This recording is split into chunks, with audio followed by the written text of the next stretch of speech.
One more thing to put on the sled, and we'll start for Captain Roadside. Butch, stop watching TV a second. Call Spinner. Yeah? I've got a special visitor. Spinner! Spinner!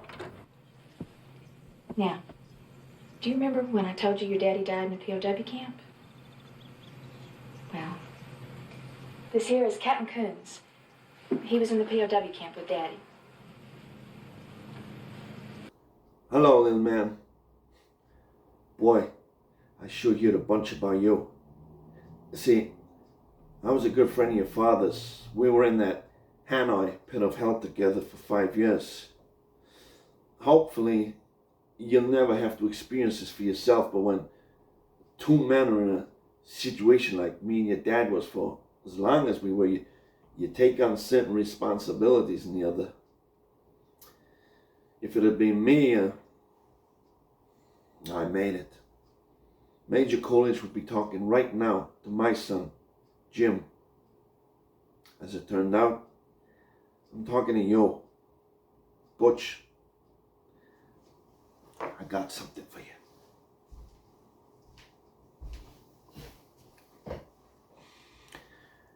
This watch I got right here was first purchased by your great-grandfather during the First World War.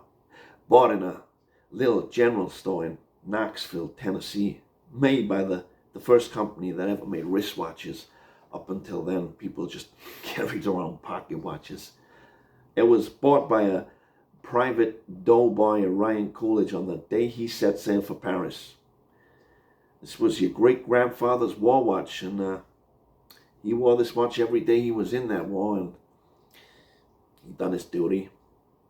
He went home to your great-grandmother. He took off the watch and put it in an old coffee can, and in that can it stayed until your granddad, Dane Coolidge, was called upon by his countries to go overseas and fight the Germans once again.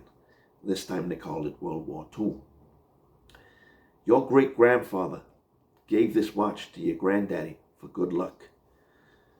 Unfortunately, Dane's luck wasn't as good as his old man's. Dane was a Marine, and he was killed along with all the other Marines at the Battle of Wake Island. Your granddaddy was facing death. He knew it.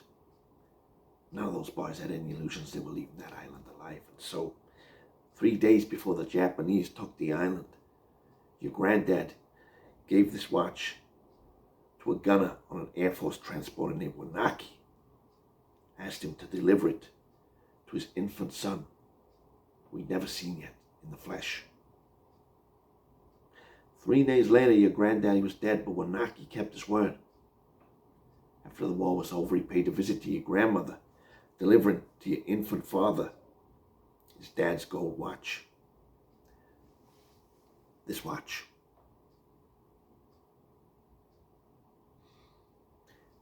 This watch was on your daddy's wrist when he was shot down over Hanoi.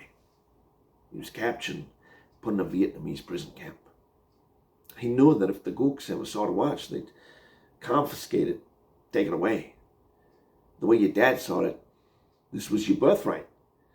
He'd be damned if any slump's going to put the greasy yellow hands on his boy's birthright, and so he kept it. The one place he knew he could hide something, his ass. 5 long years he wore his watch, up his ass. Then he died of dysentery. He gave me the watch. I carried this uncomfortable hunk of metal up my ass 2 years. Then, after 7 years, I was sent home to my family, and now, little man, I give the watch to you.